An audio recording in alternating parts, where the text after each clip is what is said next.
Hello, everybody, and welcome back to the Som TV podcast. My name is Jason Wise. Christmas, New Year's, all that stuff is real close here, guys. Before I talk to Shakira, one of my absolute favorite personalities, writers, stars of so many things on Som TV, I adore you. Before I do that, though, I do want to say you better be a member of Som TV. There is just nobody in the world who has more champagne content, sparkling wine content, New Year's Eve, Christmas pairings, food stuff, recipe ideas, filmed at some of the great restaurants if you want to get inspired for something to cook for the family. Go to somtv.com and watch our show Pairings, or watch Inheriting the Future, our show about the future of Bourgogne, the wine region, the next generation. You can watch that free even if you're not a member. Go to somtv.com and subscribe. Shakira, first of all, you and I, we haven't talked a whole ton since Ghost in Napa Valley because we've mostly talked about that. So This is nice that we're going to talk about something completely different. And where I want to start is the obligatory, every podcast right now is doing this. So I apologize to our listeners, but we still have to cover some ground here because there's enough time to still get wine and get the stuff that you know you're going to need. You know you're going to be last minute trying to scramble. So I want to talk, Shakira, what are you going to drink for Christmas? We're only a few weeks out here. So, for us, we have a lot of seasoning and spices in our dishes. So my family's gotten much better with getting how pairings and complements go. So I normally end up having a lot of Riesling and a lot of Beaujolais because I would get Pinot Noir. It would go just as great. But I think Riesling and Beaujolais, no matter what kind of cuisine you're doing it with, varying on the level of sweetness, it can work. I mean, there's always champagne. You have to have champagne. You should always have champagne. I figured you were going to just call champagne out nonstop. You're going to someone's house. Someone's inviting you to their house. You hated being at someone's house. Champagne solves it for all. That is the holiday wine. It always will be. Argue with someone else, not me, period. So I'm going to go champagne. I'm going to go Riesling or Chardonnay, but Chardonnay, you've got to know where you're drinking it from. It gets a little bit more complicated there. So I'm going to go champagne, Riesling, and good old Beaujolais. I just feel like people don't have the same kind of money they used to have right now. It feels, maybe it's just me. Maybe I'm just broke, but to me, it just feels like there isn't the money to spend on things like champagne. I used to be able to do this stuff. So what about me? What about my broke ass that needs to buy something? Listen, the beauty of wine is that it's not just what people that you think know wine, present company included, love or drink or not. There's something for everyone. Shameless plug for the name of my own podcast. But Franciacorta, right? Those are some of the best sparkling wines in the world for a fraction of the price of champagne. Really, if you're drinking sparkling with a lot of people where, a case of, $90 champagne is not in your budget, Franciacorta is amazing. If you have people that maybe still enjoy something a little bit sweeter, there's Lambrusco. I think Italian sparkling wine is fantastic and people should drink more of it. I like Lambrusco a lot. There are not a lot of sweeter ones I like, and mainly because I just think that the dry Lambruscos, the bone dry stuff, is so out of this good. world. Some of it, though, is not that cheap. Some of this hipster stuff is actually kind of expensive and a pain in the ass to get. Not do things that the hipsters do. Don't. It's always going to be more expensive. Well, maybe hipster's not the right term. I guess it's just scarce, But when I say hipster, I more mean they just know it exists, and so they not many people. My mom is not getting dry Lambrusco and having it with mortadella or something like that. So, I will say that is the banger. That sounds like a hell of a combo, and now I want to try it. Okay. It's phenomenal, man. It's phenomenal. So I guess we'll just go. I mean, for Christmas, so here's the thing. My family, what we do is I'm normally at my father-in-law's, with the little kids, and he's got a great cellar. And so, we tend to drink the wines that I often am not too nice to about all the rest of the year, but they're great around Christmas. These are big oaky, often I'm not paying, by the way, but expensive cabs that are oaky as shit.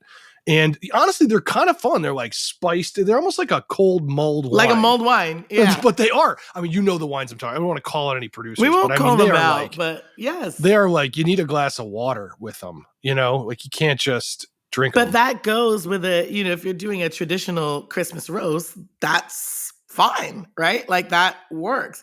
My Christmas centerpiece is a prime rib roast, but it's jerked. So it's much spicier. Those of you who don't know, you're Caribbean, or your ancestry Central is American Caribbean. and Caribbean. Yep. So jerked roast. I remember you Jerked telling me one ribeye. time for Thanksgiving, it was like 2 years ago, you were saying that you do like a jerked turkey. How do you do the jerked roast? So it's Yeah, beef? so it's beef. You get a standing prime rib and you do the same jerk marinade that you would do, but I smoke it before I put it in the oven to sear up and roast. So it's absolutely delicious. I made it for some friends. And so I love that. And so I would not, because of the heat level in the protein itself, I can't do these big calves. Everyone's mouth would actually be on fire and you'd ruin both the wine and the meat. But like Beaujolais with it, that carbonic cherry cola, it's so good. Like I've gotten my whole family onto it now. They're not around, so I'll say this. I'm kind of regretting getting my whole family on wine. You know why? Because it only cost me money. Like I buy all the wine. Are you one of those people that has like, you've got like, all right, I've been guilty before of taking like lesser wine, and I don't mean bad. I just mean not the wine and putting it into decanter so it looks great. And then I have my wine in a bottle and everyone goes to the decanter and it's like, and Bro, they go, that's well, what is this? genius. And they love it. And to be honest with you, this isn't bad wine. This is like, like Yeah, a it's Beaujolais or just something not- like, but it's not the wine that like I and a few others in the room like actually, and it's not that people don't deserve. I'm not trying to be a snob here. It's just that's my technique. It's how much of it I have. No, that's smart. First of all, I've created a monster in my dad. Like my dad gives me shit when I give him wine that's like, I think you have better. Well, of course I have better, but I don't want to give it away. Meanwhile, I don't have any bad wine. Like all the wine that I drink is good. But Vivino has got him, right? He looks at the price of everything. No matter how much I try to tell him, it's not about price. He's like, yeah, but every time you say that, the stuff that's really expensive tastes really good. I'm like, that's my taste. It's not the price. But no, it's all good. But I think like, Franciacorta and Lambrusco are great. I think, Aligote is a great, if you want like, I love Aligote, by the way, unsung hero of Burgundy. There are some that are so good. Others are it can be a little fat. Sometimes people make it where it's that way, but not always. Not always. And depending on how you're doing your vegetables, since everyone is now learning how to cook from TikTok, some of these recipes, I'm like, yeah. I don't have TikTok. Before you prepare that. You don't have TikTok? I have it. I don't look at boomer? it. I love all of our boomer listeners, by the way. Just depresses me. TikTok depresses the hell out of me. I'm sorry. TikTok does bother me in a lot of ways. It does. It takes every single thing that people are like, I want to devote my life to this, whether it's like animals or travel or restaurants or movies. And it just dispels them to like, here's the 99 times Martin Scorsese did this, and you're like, but like you've never fucking seen any of his movies, and I hate it because every time I watch it, it just bums me out because I'm not saying there's not a place for it. Maybe you're right. I'm just an old boomer. No. Listen, if you're a boomer in this sense, and also all of our boomers listening, I have to say I love you. But for the purposes of this conversation, I'm going to call them that. But I feel the way you feel it does that to films, that's what I feel it does to restaurants, right? And food critics now. Everyone's a food critic. Everyone goes to the exact same restaurant. Their post goes viral. Now you can't eat at that restaurant because you have to wait up for a full moon on the third Thursday in a leap year to get a reservation ever. I hate that. That's good for restaurants, right? Is that good? I don't know. Like, I think chefs are passionate artists. I don't think they care how many times someone, does a cheese pull of a dish or how many times someone, the intellect in me hates arbitrary scales. So when I hear people go, oh my God, this dish was a 9.14 out of 10. Really? Well, now what would take it to a 9.2 or a 9? Well, that's nothing. I do think that it creates like, in terms of business and buzz for the restaurant, yeah, it wins. But I'm like, but is this food good or is it just that you wait there? Now, for my birthday, I'm going to do a shameless plug for this restaurant. They have never paid me. It's not that. For Charles Prime in New York, that restaurant is worth every ounce of hype that it gets. And there's a reason you can't get a reservation. There's 9 tables in the place. It's really, really small. But if ever there was a restaurant on your list, particularly in New York, where you were wondering, is it worth it? This is the one to go to. It's absolutely spectacular. Service, wine, food, ambiance. Like literally we ate dinner and we were watching the Jake Paul Mike Tyson fight at the table with martinis at midnight. It was awesome. That was not a fight. The theatrical event that they put on. Sure, the High School Musical. That's pretty much what it was. When it comes to the TikTok thing, it just feels like an echo chamber. It's like somebody is commenting on somebody's video behind them that they were commenting on somebody crashing skiing. And it's just like over and over and over and over and over again. I have to I can't do it. And I can't do it. Someone that they follow says it's good, right? Whereas I think I will give wine some credit here in that it is not expected for us to agree on a wine. Like 2 people with exceptional palates can just go, yeah, I love this. It's all right. And that's totally fine. I think that particularly... But when somebody says it's all right, they still are like happy to have wine in their glass. That's the big thing. Yeah. That's a huge misconception with wine. People are like, oh, like no one like throws their glass down and storms out. You're just like, no. I'm probably would have had a white instead. But like, and it's if they not like do, it's bad. They're not good company and you just don't want to drink with them. But I think what happens with restaurants is like how many of you are going to eat the same dish and have the exact same commentary on it, right? Like, and then the hot take, because of how these algorithms work, the few people that are honest, like, this restaurant's bullshit. Like, you're going to spend $65 on a cheeseburger because somebody said that this cow gets a massage from some Greek god. Like, are you crazy? But you will never see that video go viral. It's just going to be the 10 videos that says this is the best meal I've ever eaten, or this person writes a top 10 list and now you can't get into that restaurant. Like, kudos to the chefs, right? For their artistry being acknowledged and celebrated. But there's a part of it. Now people are getting reservations and selling them. Like, come on. You can't go out. It's very difficult in New York, where I live, to just go out on a Friday night and walk into a restaurant. Like that almost doesn't exist anymore. Unless it's like your neighborhood joint. But any popular restaurant, I hate that. I don't know what I want to eat on Friday. If you ask me what I'm having for dinner on Monday, I don't know. Something. Well, this is interesting because I do want to talk about, eventually, I know we're kind of going all over the place, but that was the point of this pod, is how are we going to make things better in 2025? I want to ask you how 2024 went. I mean, I'm happily, I was able to release a film you were in. And for me, that's always an incredible victory. Yeah. My kids are healthy. My family's good. But other than that, I think 2024 has been a pretty shitty year. I'm not going to lie. I feel like I feel like everybody needs a win. And I feel like the wine business is all panicky. Everyone's all worried. People aren't drinking wine and all this stuff that I think is not really true. Restaurants, like you said, they're all full. They're hard to get into. But then it seems like none of them can make any money. Yeah. So I'm not sure what we're doing wrong here. It seems like it's a giant self-inflicted wound. And yet, wine has never tasted better. Food has never been better. I mean, the quality of stuff out there is outrageously good. So how do we reach an equilibrium in 2025? How do we get this to equal out so that people can be happy and also stuff just works a little better? We have to be fun again. Like when we get together, we drink great shit, but it's not about the wine. Like we spend 2 seconds going, holy shit, this is delicious. I love this. Wow, crazy.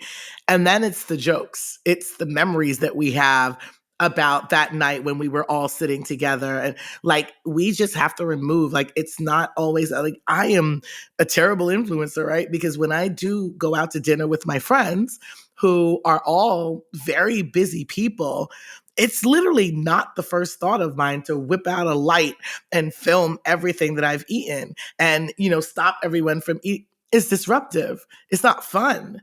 And so I do think we need, in both food and wine, we need to get back to it just being fun, or letting people see that your favorite wine person, your favorite somm, when they're just drinking with their friends, none of this technical shit is happening. It just isn't.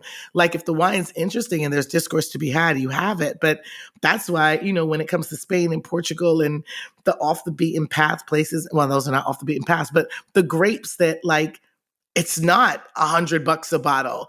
The grape that you didn't have, like the one you always pass because you don't know what it is, buy that. I wonder too if COVID we're still a little bit broken from that. I know you live in New York City. That's a petri dish. I mean, that is a place that is things happen It's not a quick. real place. It's not a real place. I agree with you. But it's a wonderful place. But it's not like if you're living in Kansas City or Pittsburgh or Cleveland or in Missouri or someplace, those are real places where people are like have a normal life and they make decisions not based on like, I don't think everyone is like, well, TikTok said this is the best grilled cheese in the world, so I need to go to this. Surprised. You think? God, You'd old. be very surprised. People come from all over the world still thinking that this shop that they saw on TikTok is the best bagel shop. Yet you won't find a single New Yorker, not a transplant. You won't find a single New Yorker that would agree with any of these places having the best bagels. I actually think that and one of my favorite people in the world, aside from the person I'm talking to right now, Scott Galloway, he talks about this extensively of like something has to be done about the like social media is the biggest gift and curse society's ever received because it is actually way more powerful than people think it is. So as much as we'd want to be dismissive of it, it drives what people do, what people wear, what people listen to, what people drink. It does. It really does. Yeah. Well, I don't think that wine has really been able to catch up with this, though. The problem with wine is it's not, look, it can be trendy, but it takes a while for a trend to take effect. Wine takes a year and a half to make. And so wine doesn't fall into this category for me the same way some hamburger place does or whatever. I would very much like to try to get wine to relax and calm down. The whole wine world is freaking out. We're still dealing with, they just made too much wine. People drank a lot more during the pandemic and then they made a lot more and now they have a lot to sell and they're panicking that people aren't drinking as much. And it's like, well, if you look 7 years before the pandemic, I'm sure the levels are pretty damn close to what people are drinking now. And that's the problem. It's just ups and downs. Don't panic. But you got to make wine. You got to make wine fun again. Like it really does need to be like when you think about like we have fun drinking wine, but wine is a decision for people. It's I don't know. It's uncertainty. Like people are far more likely, think about it this way. Think about tequila, which Som TV, we have so much content on like all of these things. Think about something like tequila. There are so many different styles, producers, all that stuff with tequila. Nobody that drinks a particular tequila is afraid to try a different one. They're just not. Sure, yeah. Because it's totally fine. Yet when someone finds a wine that they love, they'll stick with that till they die. Why? Because if they pick something else and they pronounce it wrong or they don't know it or someone goes, ew, why are you drinking that? Like I really think. Do you think people are really this afraid of wine? I don't know if I believe this. I think people just don't want to be bothered to have to learn about everything they're doing. But why do they have to?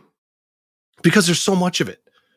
I mean, but why do you have to? Much of it. How many different people than like drinking Tito's do you think know what Tito's is made from? How many people do you think know how vodka is even made? But you don't have to care about that stuff to want to drink vodka. Like vodka serves an immediate purpose. Vodka is, I'm either going to make it cold and drink it or I'm going to put it with something else and drink it. Tequila is a little different, but for vodka, you can't age vodka. Vodka, unless you're Russian or Polish, doesn't have a cultural significance. No, I'm not saying there aren't different vodkas. I'm not saying vodka is not deep. I'm just saying. I'm going to say, don't let the vodka drinkers cancel us. Okay. No, I get it. But with wine, you automatically, look, there's 3 levels. One is, I drank some wine, don't know what it is. I'm glad I drank that in the church basement after church. Or then there's the next one where you're like, yeah, whatever. But then there's the next one where you're like, I had this wine and wow, what is that? And the minute you ask, what is that? You move to level 3, which is infinite. There's no, that's the problem is wine is just this gigantic thing. And then somebody goes, well, did you know that this is the last year this guy made wine and then he died? Or did you know that this is the first wine that this is a brand new region, they just created it? Did you know that X? And just anything somebody can say when you say what is it can lead to 1,000 spider webs. And some people just go, all right, I more meant just like like I didn't But that's the need thing. to know Read the room. Look, read the room. If you are just casually drinking with a group of people and they go, oh my God, I've never had a red wine like this. What is this? Very simple answer. Oh, it's the Great Col Gamay from this cool part of France. Oh, what is it? Like if I were to go in my wine shop and ask for it, what would I ask for? Beaujolais. That's the end of the conversation. I do not get into the difference of the 12 crews and no one is asking you that. Like we have to stop. We're like, well, I'm as guilty. No, I'm as guilty as anybody with this. I mean, I'm more guilty than anyone because for me, wine I'm people always remind like, me of well, mathematicians. What'd you say? White people or wine people? Wine. Oh my God, I would never say that about white people.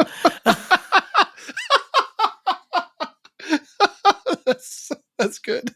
You said wine people are like that's mathematicians. Funny. Like they don't like giving a short answer. Everything has to be this long, drawn out formula that is unnecessary. And there is always the audience that does want that very lengthy answer, right? Like they want to know all of it. Tell me more. Send me a link to an article. Oh, there's a video on Som TV. I'm going to watch that too. Actually, I just traveled there.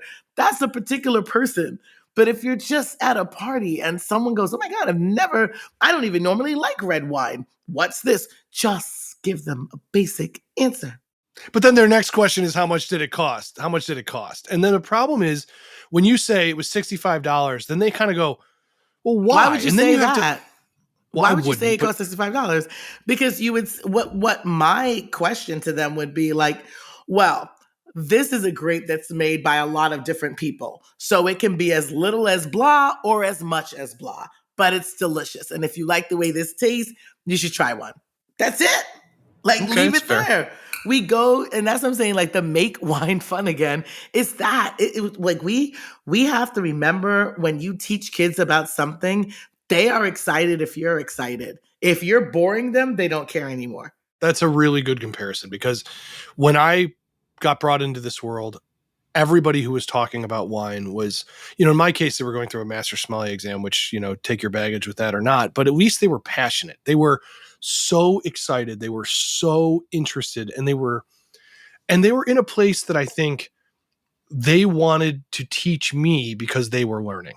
And that is a really interesting place that I came in. And so for me, I approached, now I don't apologize for wanting to try to figure out the origins of wine or dispel, figure out how World War II affected it and all this stuff. But it's like, but you're right. Wine does serve an elementary purpose in life. It makes a lot of people who wouldn't normally have something to talk to each other about talk. And some of that's the alcohol. Some of it's just the habit, raising something to your mouth and doing something, You've been to Europe enough times, right? When people are eating and drinking in Europe, this conversation isn't real. It doesn't happen. If you're out with friends and you're just drinking, you're just drinking. You order a bottle, I'll order this round. I also drink €12 bottle of wine, and it's the best thing I've had ever there. Nobody is asking you, oh, have you had the 1964? No, I haven't, because I wasn't alive and I'm not wealthy. I have not had that. And I don't care. Now, if you would like to tell me, what's funny about this producer, and this is a history lesson, shut me up if you don't want it. See, give somebody an opportunity to get out. Now, you might tell me a historic fact that's mind-blowingly amazing, but it has nothing to do with how much I enjoy this wine. What I will take away from that is, oh my God, this guy's like a history buff. He knows so much random shit, not your wine knowledge. Like we have to just... If you were teaching someone about, everyone's passionate about what they do, right? Literally half my friends are physicians that still do research. They are passionate about their research. But if the average person asks like, oh, hey, what's your research about? They're not going to give an extended clinical version of what it is. We're working on something to, have people not have to use needles to inject themselves with insulin, right? That's what their research is about, technically. But they don't have to make someone feel like they're a moron because now they're speaking in medical jargon. We have to stop it. But here's another thing, Shakira. This is the other end of the sword.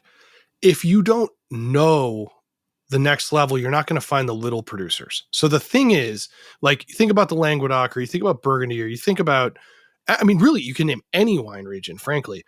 To get past the ones who have marketing dollars and are right in your face, or the ones that are the most obvious, you have to know. You have to go, and even sometimes just to find the deals, to find the less expensive, high quality stuff. You have to kind of have asked 100 questions to then find the $25 bottle of wine that should be 60. Or we can make it comfortable for you to just walk into a bar, a restaurant, or a shop, say a budget, and somebody actually give a shit and try to get you a bottle that you'll like. Yeah, well, that comes down to people. And I love that everyone's racing to create like the AI SOM app. You know, AI is going to solve what you want to drink. And I fundamentally think, first of all, if you're developing one of these things, I'm sorry, it's going to fail. Because the truth of the matter is, no one's sitting at home going, oh, I want to drink, but I'm so confused. What should I drink? Why do you think that? Because I don't think people inherently want to be led, not on face value. And when it comes to like, now listen, if somebody's like, hey, I'm trying to find a Cabernet that's $30, or I'm trying to find a birthday present for somebody, or for the most part, if you're looking for wine, it's like stepping on a used car lot. You're going to buy a car anyway. You're going to buy a car. I just don't think you're sitting there going, I'm so afraid of cars.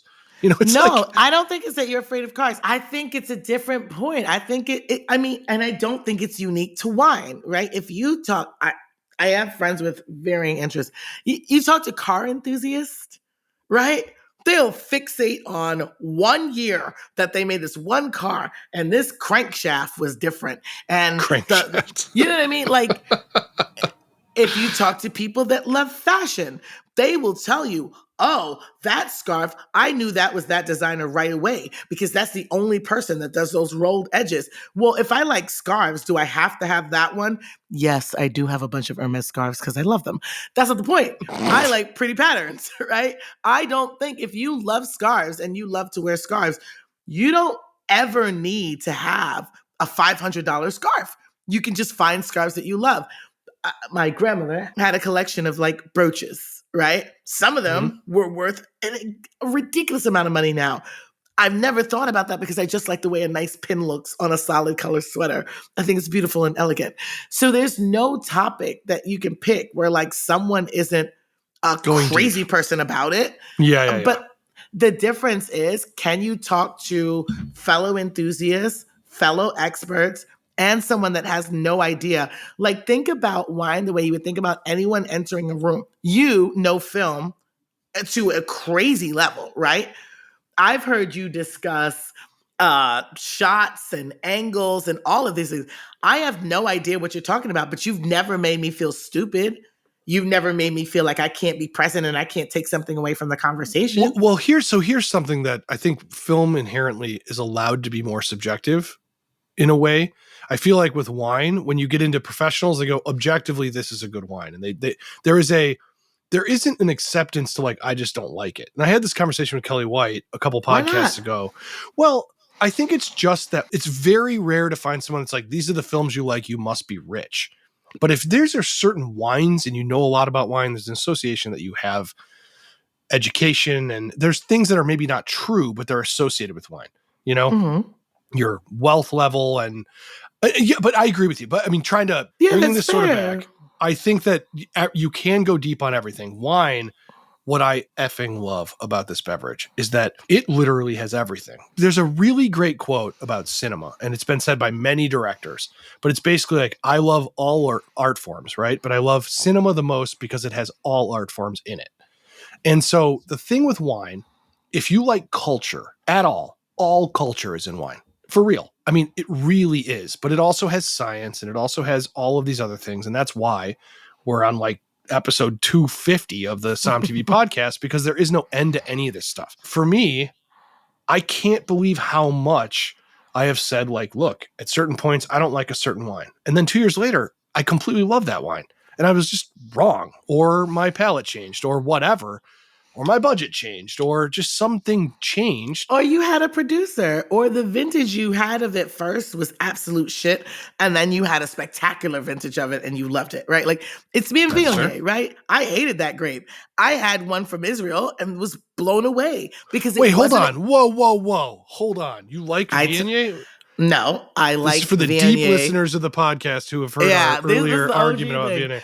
No, but I kept drinking that grape because the examples that I loved of it, I can't recommend that. This is a ridiculous price. And I'm not saying the wine's not worth it. I'm saying I'm not going to pretend.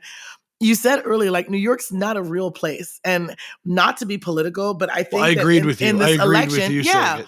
we saw a lot of this, right? Like my life's not real. Like I randomly am at this restaurant tonight and drinking this tonight. Like you would think I'm a celebrity. I'm not. But the truth is, the average New Yorker can fall ass backwards into something really cool without trying. I fully recognize that the rest of the world is not like this. I fully recognize that most people are grabbing their wine when they're grabbing their groceries, right? And I can't pretend that that's my life. It isn't, right? We can't buy wine in a supermarket in New York. But that doesn't mean I can't help you find something to drink. I like to cook. I like to eat. A wine can be well made and we can hate it. Like that's the problem. We give too much credit to things. If Anna Wintour likes a sweater and you don't, right? Then you don't do that trend. If bell bottoms come in back into style tomorrow, I'm not buying it. I hate it. I don't think it works well with my body type. That doesn't discredit the experts that can speak to the history of this design and the cultural influence that it had on disco culture and what that meant. You can go on and on and on. And at the end of all of that, I can still not like it.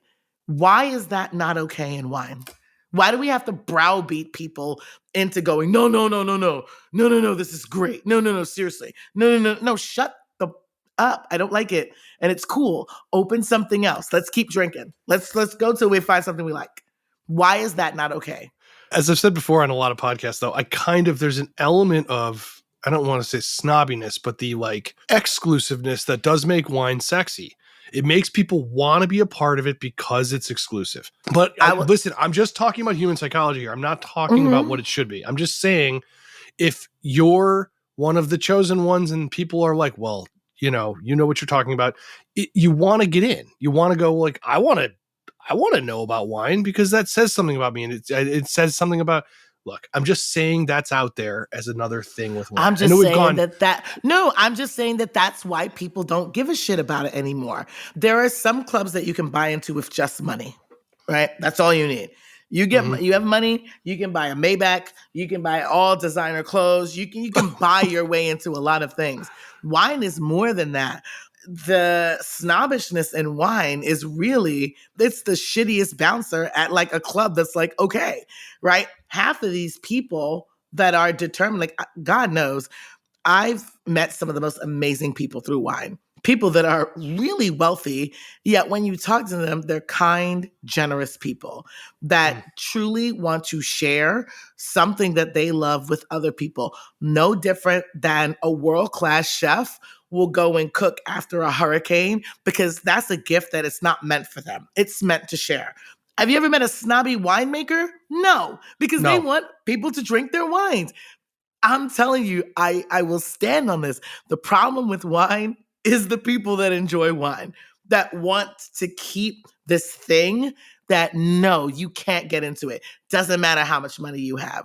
Doesn't matter anything. You can drink with us if I say you can drink with us. Wine won't get better. More people won't be interested in it as long as that is what, if the exclusivity and sexiness of it is only controlled by a few people, people will just go, F it. I don't want to do it then. I'll drink vodka. You're right. I think you've hit on exactly the problem is that there's a tediousness maybe with the social aspect and the rather than, all right, so I have to know some regions or maps. That's really not that intimidating. I think that's I guess what I was trying to get at earlier is I don't think people are that afraid of the real nuts and bolts of wine. I don't think if people really want to understand and you have different motives for this, maybe you want to learn about wine, maybe you want to find wine at a deal, maybe you just want to get into it. And those are three very different things, but I do think that's not that scary. It's not that scary to learn about Paris and champagne, and that's not that scary. Everyone acts like wine is scary. I think what you hit on is right. People can't be bothered with the bullshit of like, I'm supposed to be something I never can be, no matter how much I do learn. And that's and European friends drinking together don't have to know about all the regions, right? They can just drink in the region where they are if they wanted to. And like that's the thing. It's not winemakers. It's actually the enthusiasts and the people that enjoy it the most that have to do a better job of making it communal, of making the memory not just the wine, but the moment. And who you like, not just a bottle, but like, who were you drinking it with? What, like, I remember what we drank at Gott's Roadside Burgers because it was amazing. After the premiere of Ghosts, yeah. I'm like, I won't forget that memory. We had just left. Like, that was the first time I saw myself on like a movie screen. I'll never forget that. But I almost remember the people and the laughs that we had and the jokes that we made. The wine was amazing too, but there were some insane hangovers the next morning. I will say. Oh my God, you guys are crazy. But you know what I mean? Like, we have to get back. We have to actually bring the same wine culture that exists where a lot of these bottles come from to here. Because if you drink I'm afraid of Portugal, our stuff changing their culture. That's what I'm afraid of. And that's happening. Look at Asia. Yeah. Asia's a great place to see it, where they won't drink anything that's not ridiculously allocated and ridiculously expensive. Why? Well, here's the good news. There's a lot of wine out there, and all these wineries that are very nervous about the fact they are overstocked at the moment, I would say for the drinker, this is the time to buy real estate because there's so much. Let me ask you to wrap this up. What is the grape and wine, your prediction for 2025? What are we drinking 2025? What's the thing we should be and what will be? If people watched our episode of Blind Tasting with me and Claire, where we both called the wine right initially and then talked ourselves out of it into something ridiculous, my wine was Cab Franc. I think that will be the grape of 2025. It's being grown, like so many regions are growing it. It's so different.